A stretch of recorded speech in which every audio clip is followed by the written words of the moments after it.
Hello everyone, and welcome to a idea I had last night in the bath.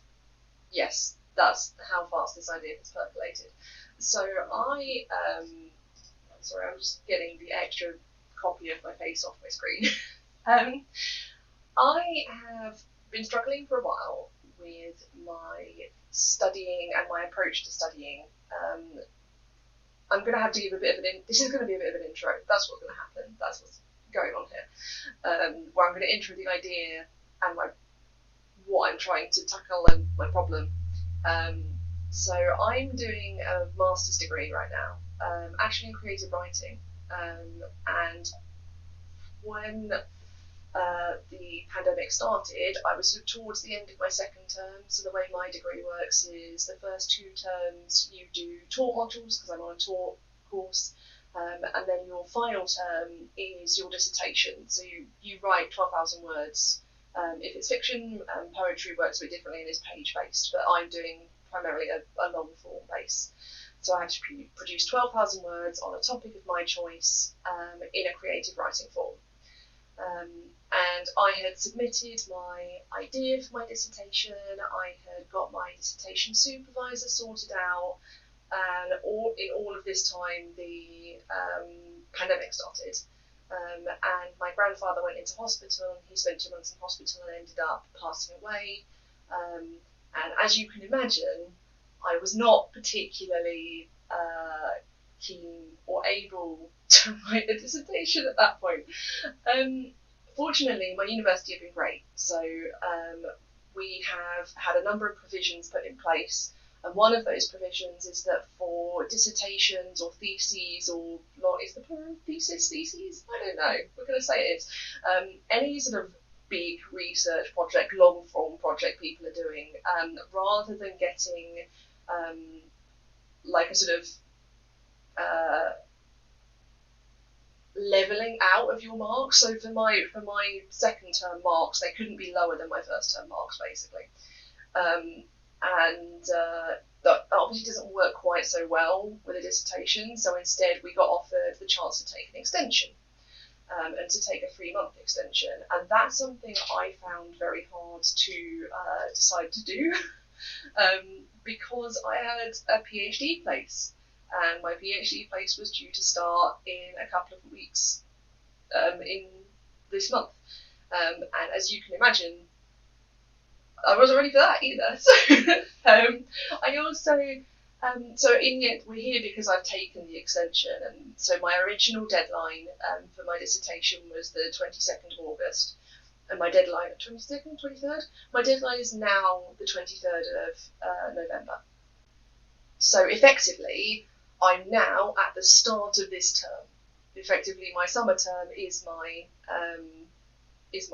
autumn term. My autumn term is my summer term. I don't know. It's probably that way around.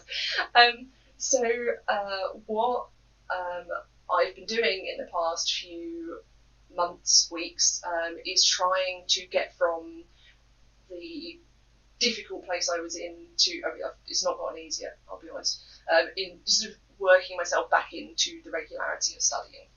And my PhD, I've been really lucky, they've let me postpone it until January, so I'm now starting my PhD in January.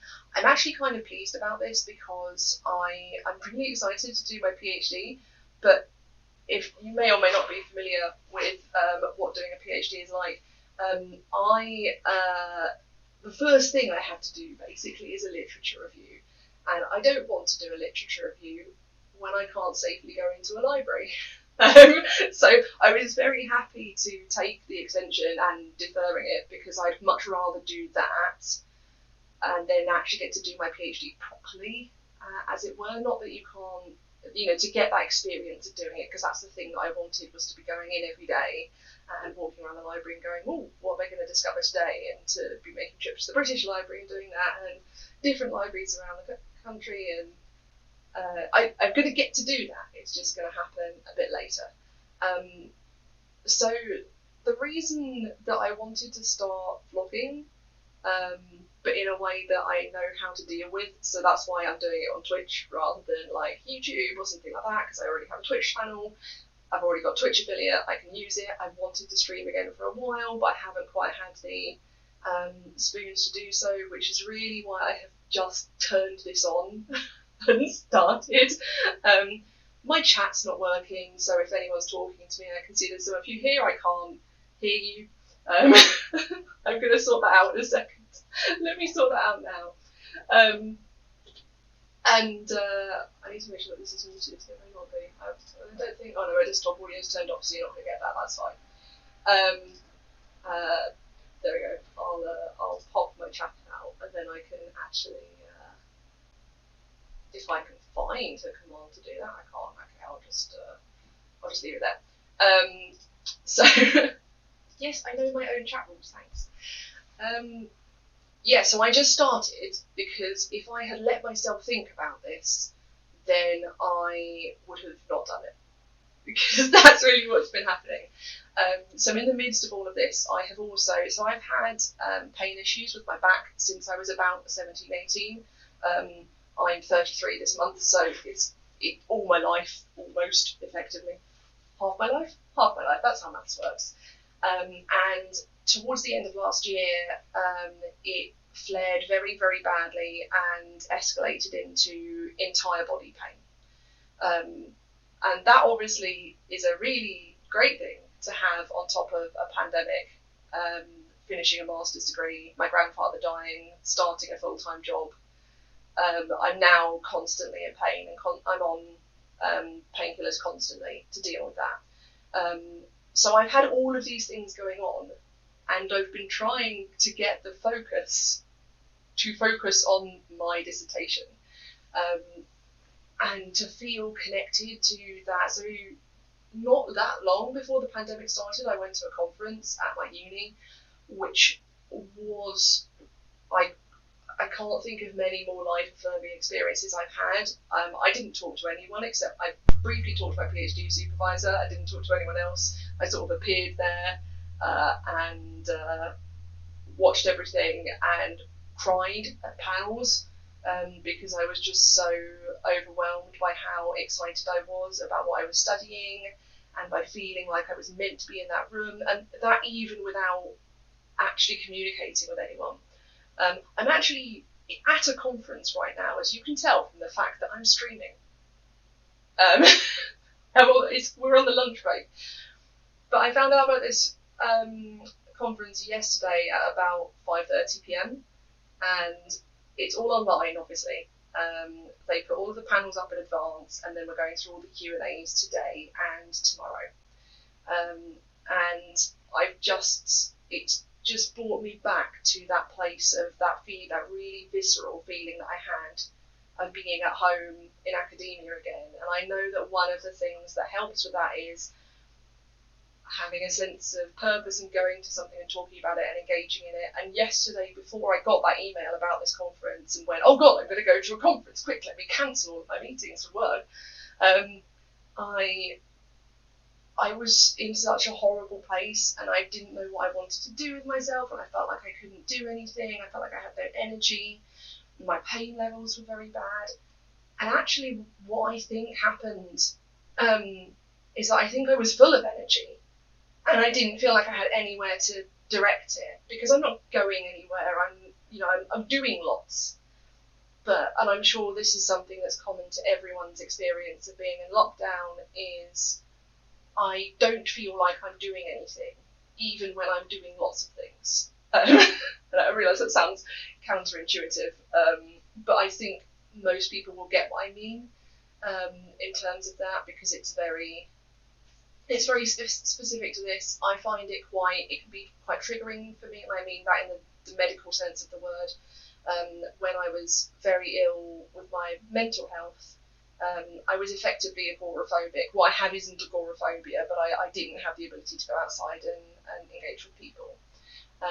And so there are aspects of being in lockdown that remind me of that in a triggering and trauma recurring way. And that sense of not having anything to do, but having loads of things to do, and then the sense of feeling like I should be doing something, but I'm not, and not being able to. boredom is really bad for me, because boredom is like the space in which my brain weasels, which is the term I have for all of the thoughts that so when I don't mean thoughts in terms of hearing voices, I mean thoughts, feelings, all of the stuff that occurs in my mind that is a creation of my mental illness and not of my trauma, and not of my, they're not my true opinions about myself. I realise true is a complicated word as well. But I refer to them as my brain weasels, because then I can externalise them, and it's easier for me to accept that they're not part of myself. I just looked over, I've got a sticker on my computer that says, "Did I hear negative self-talk? Please do not do that," which reminded me. Chat shouldn't be broken for you. Chat is on my Streamlabs is not showing up, but I've got it open now, so I've got to look at my face twice, but that's okay. But yeah, and that's been really helpful for me. And it means that I can identify things like when I am bored, my brain weasels get loud, and that's where I start at things like things that are shame-based, like the fact that I should be doing things and that I'm not. So I guess my idea with starting doing a sort of daily studying / research log is that I will be able to explore how I am feeling and discuss and open a dialogue with myself as much as anything. Doing in the process of that, doing something that I have wanted to do for a while. I've wanted to be streaming again for a while and talking again to people. It is lovely to see people and to. I have not posted anywhere that I'm doing this, so the fact that there's anyone here is really lovely. I was like, I'm not going to put it on social media this first time, because then there won't be, like added pressure. I haven't really done a lot of testing. I haven't checked that all of my levels and stuff are fine, so I apologise if anything's wrong. All I did was add the closed captioning, which is there. Yeah, I mean, Twitch notifications are really unreliable as well, so I honestly thought I was just going to talk to myself for half an hour. So it's and the thing is that I'm quite happy with that. If that's what happens most of the time, if most of the time I come here and I talk for, half an hour or so, and no one answers. I mean, I used to do, when I was running my Patreon, I would do my monthly updates, and I do those as live streams. And actually that was really useful for me as a process of self-reflection. I talk a lot, and I sometimes think of that as a negative thing about, my brain weasels sometimes claim that's a negative thing about me. But I think it's something that is a property of me because it's how I process things. And I know that by talking about what I'm going through with my studying, that's going to help me. And I've really found that being and engaging in communities, in this conference I'm in, I've almost been crying again, because I'm just so happy to. I'm in a relatively, it's not small, it's wrong to say it's a small field. So what I study is the medical humanities, which is effectively a field based on intersectionality and the idea of approaching topics related to health, wellness, illness, medicine, however you want to define it, in a very interdisciplinary way. My PhD is based on looking at written narratives of illness and accounts of illness, in order to understand how we create spaces in which we can articulate things that have multiple truths, and to create a non-normative space where we can have the ability to express the narratives of our illness and questions of authenticity and what that means. And I'm not allowing myself to think about that too much yet, because I have to do my dissertation first. But I've had so many thoughts about it in this conference I've been at, and it's been amazing. So there's, it's called, I'm going to get this wrong. I'm at this called Public Health Private Illness, and it's being hosted by the University of Glasgow Medical Humanities team, and there's been panels on women's health, there's been panels on chronic illness, on public health, and I've just sat in all of them going, I want to, you're all wonderful, I want to talk to all of you. Also, I don't, because I'm terrified. But so the conference I went to, and I tweeted about this earlier, the conference I went to and I want to say it was February, but I have lost all concept of time. I talked to my PhD supervisor, and I did not talk to anyone else. I hid in the back of the lecture theatre for the entire weekend. It was a 3-day conference. I actually stayed, because it was at my uni in Canterbury, I actually stayed in a hotel there, because it was just better than I have like a 2-hour commute to and from uni. It's not fun. I actually quite like it. I miss it. I'm nostalgic about it. I'm sure when I get back to doing it, I will very quickly go, why did I ever miss this? This is awful. And yeah, you're welcome for the transcript. I'm trying to do more accessibility stuff and learn more about accessibility in ways that I don't know about. I'm quite good with the things that I'm already aware of, but I've done a lot of research recently, actually for work, so you'll see closed captions elsewhere appearing in other places, and all text and images and all of that sort of thing. So I've been working on that more. And in that conference, whilst I had that really strong sense of belonging, because it was in person, I wasn't able to communicate with other people, and I was sad about that.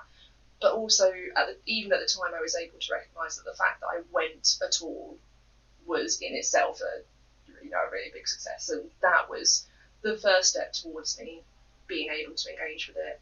And today, because it's all on Zoom, I spoke, not aloud, in text. And I put 2 messages on, and both times I rewrote them like 20 times before I posted them. And both times because I was sort of bringing up some stuff that I've read and studied this year, that a lot of my PhD is very based on. So it was something I felt confident in talking about, and that's very relevant to my own research, although my dissertation is very different. I'm going to come on to that in a minute. And that was really nice because there was so much positive feedback. And the first time it was just someone saying, oh, that's a really good reference, thank you. The second time I spawned this whole chain of references, and that was really overwhelming, but in a good way. And I don't think I would have managed to speak if I'd had to travel all the way to Glasgow for a conference. I don't think I would have gone. I mean, I found out about it an hour before it started, so I definitely wouldn't have gone. Because I wouldn't have known. But yeah, it's a really, really positive experience, and I think that's why I wanted to start this now. It's probably why I had the idea in the bath last night, where I just suddenly went, oh god, I should vlog about it, and I should do it on Twitch. And I woke up this morning wanting to, and I can't tell you how amazing that is, because at the moment, mostly I wake up and go, here is the catalogue of all of the things that are wrong today. These are the places that are in pain. This is the leg that I can't move very well. I'm walking with a stick a lot of the time at the moment because my muscle seize up really badly. I am in the process of getting investigation into it. Currently I have unexplained chronic pain. They've ruled out a lot of very bad things, which is very nice. But I'm now waiting in a lengthy NHS waiting list to see a rheumatologist who will hopefully then be able to find out what's wrong. The current suspicion is fibromyalgia, but that can only be diagnosed by exclusion. So basically we've got to continue ruling things out until at some point a doctor will say, okay, it must be this. If that happens, or if we find something else, I don't know. It's having a big influence on everything I'm doing at the moment. So it's very hard to talk about anything I'm doing without also talking about my pain, because it's so all-encompassing. This is very rambly. I hope everyone's going to want rambly from these, because this is what you're going to get. But yeah, so I'm introducing things. How long have I been going? 20 minutes. I'm going to try and keep these to half an hour-ish so that they're manageable. Obviously, I'm not going to be like, it's 30 minutes, I've got to stop now. But I will try and keep it around that. For me, more than anything else, really. So my original idea for my dissertation was I knew I wanted to write about something from my personal experience. I knew I wanted it to be some kind of illness narrative, so I was taking a journey from the creative writing that I've been doing through the medical humanities that I've been studying in all my optional modules and all the illness and disability stuff I've been studying, and sort of as a stepping stone from creative practice and practice as research to what one would call traditional research. Because I didn't want to have a few months where I forgot all of my academic studying skills that I've regained in this year, and I wanted to keep sort of the that thread going through and keep my brain thinking in that way. And obviously 2020 has not gone like that at all, but we're here and we're going to find a way to make that work. So my original idea was that I was going to talk about the experience of having a mental illness and being in the benefit system here in the UK and going through. So at that point, when I was sort of this is in my early 20s, I was on what was then called employment and support allowance, which was previously called incapacity benefit, and I was also on disability living allowance. Except I got rejected for all of them because I turned up to my mandatory assessment. The mandatory assessment, if you don't turn up to it, you don't get any benefits. So this thing I was required to turn up to, I arrived to after a very traumatic experience getting there and being there, only to be told I couldn't possibly have social anxiety disorder because I'd arrived there for my mandatory interview. So I then had to appeal. I was rejected for both of those benefits. When you are appealing benefits, you are still given money. It is below the poverty line, and I was only okay because of the privilege I have in my family being relatively well off, although my parents also divorced at the same time, which wasn't exactly helpful because I ended up homeless at one point, and having friends and other family members who were able to support me, which is the only reason that I am as okay as I am, because the process of going through appealing and then going to tribunal, and you have to go and sit before a panel of it's basically a legal representative, a medical representative, and then a civil representative.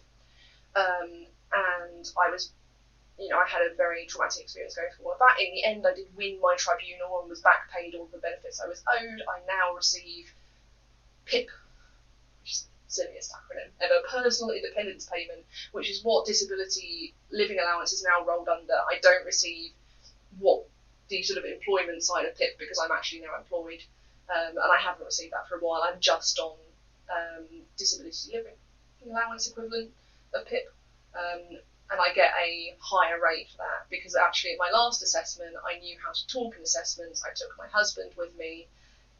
When I was answering questions, I knew how to answer them properly, and that all comes from having spent so long in the system, learning what you are meant to say and not to say, and so forth, not in order to perform a lie, but in order to actively convey the reality of what's happening. So that was my original dissertation plan, was I was going to write something based on that it was going to be a hybrid form. I've studied in my medical humanities classes this year a load of different hybrids, pieces that are sort of part poetry, part fiction, part creative non-fiction, part academic assessment, part journalism, and I love that form and it's so cool. I think it's really flexible and has some really fun things you can do with it, so that was my plan. And then the pandemic happened and Grandad died, and I went, I don't want to cut open a traumatic bit of my past right now. Fortunately, my supervisor was lovely about it because I wrote to her, because I'd already been assigned her. And you get assigned your supervisor based on what your proposal is. And I wrote to her and said, I'm really sorry. I don't think I can write this. I want to completely change this. And I ended up, so I have mentoring, which is part of what I get through my disabled students allowance.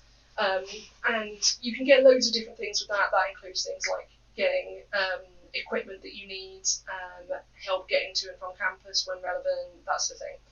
The thing that really helps me is the mentoring. And I was talking to my mentor and going through the process of realising that I needed to change my dissertation topic. And I found myself saying, well, I've always sort of wanted to write about the embodied experience of role-playing and what that means, and the concept of role-playing as a healing exercise and role-playing as a form of self-empowerment. And I got halfway through the sentence and realised that was what I wanted to write my dissertation on, and maybe I actually wanted to write my dissertation on that more than I wanted to write about the benefit system. If I keep looking over there, it's because I've got all of my idea boards on the wall that are currently sitting there. So so I've spent the last few months reading all of the academic writing around the concept of role-playing, the framing of role-playing, and it's focused on live action role-playing, but it includes tabletop role-playing as well. It includes online communities as well, and it's been so much fun. I don't often academically read about something that I do as a hobby, and also that I now do professionally. So it's very interesting to be reading from that point of view. I've been turning up at work going, hey, I found this article, it's really cool, and I've been sharing it with other people, and it's been so much fun. And I think that's been really important because I have struggled to do that on a regular basis, and that's partly why I want to blog each day, is to help remind myself and keep. My mentor and I have been working so hard at keeping me in that feeling, that because when she was asking me what it was that I missed about being on campus and about going in there every day and doing my research there, and I described, so at our uni library, as a postgrad, you can book, they're called study corrals. It's basically a tiny room that is just a desk. And there is a desk, and the only other space is about as much, again, as that desk. And there's a door, and it's shut in, it's open on one side, and you sort of look over at the library cafe below you. You can lock the room. You sort of hire it for up to 4 hours. You can lock it, which means you can run around the library getting books and come back and look through them and then take them back. And I love those rooms so much, and I miss them so much. I was going to get, you can rent, there's another set you can rent like over a whole term or over a whole year, and I was so excited to get one, and obviously I haven't. I was gonna get one for the process of doing my dissertation and go in every day and get used to that, and that when I'm in those rooms, sitting, surrounding myself with books that are all about things I'm interested in and exploring. I really like investigating stuff when I'm researching and finding links between different things, and I wanted that feeling back. And I have that feeling in the conference I've been in today. I have that feeling now when I'm talking about this. And I think anything I can do to get that feeling back, even if it is sitting and talking to myself for half an hour each day, then I think that's really important. And I think that's the thing that's going to get me into studying every day, into engaging with it every day, into thinking about it, into letting it process in the back of my mind, into being able to take all of that energy that I have in me that is trapped currently beneath all the pain and trauma and grief, and to say, hi, I know you're there, come on, we can do this. I think for me, that is an act of self-compassion. And that might seem counterintuitive, because often what I've been learning a lot about self-compassion this year. I had some therapy earlier this year that led me to discover it. And one of the interesting things with self-compassion is that it's about pausing and taking a breath and slowing down. And I simultaneously need to pause and take a breath and slow down and get up and start sprinting. And it's very interesting finding the balance between those things. Balance has been my keyword for this year. Yeah, I've got keywords now. And the idea that, for me, that self-kindness can look like both of those, and that doesn't undermine one or the other, that I just need to recognise when I need to do one thing and when I need to do the other. And that's why I'm here in the middle of a conference.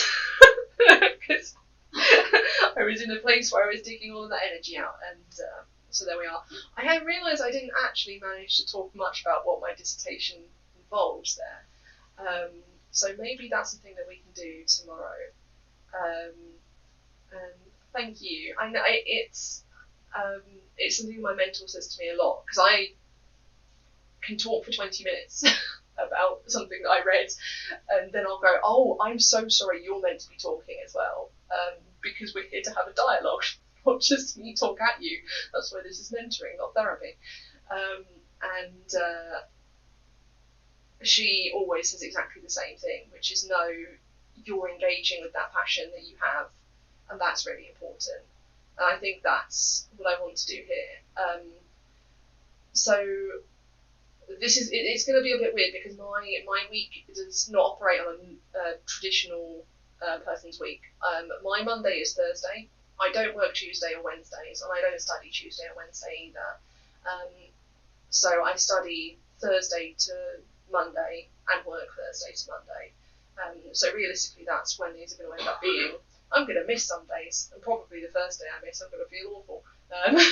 But I think even if I only did this one and never did anything else, I'd still be quite happy with it, because this has still been a really nice thing that I've enjoyed, that I know I've done for myself, and I think that even in itself is very powerful. So I'm going to end there. Thank you all for coming. Apparently I need to tell people about this now, because it's now a thing. So we'll see how this goes. I don't know when it will be tomorrow, because I'm actually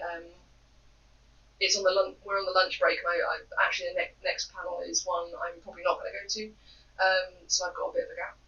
I don't know whether I'm going to have a gap tomorrow. I haven't actually finished watching all the panels for tomorrow, all of the presentations. So that's what I'm going to go do now. I'm going to watch some of those. I'm going to work out what I'm doing.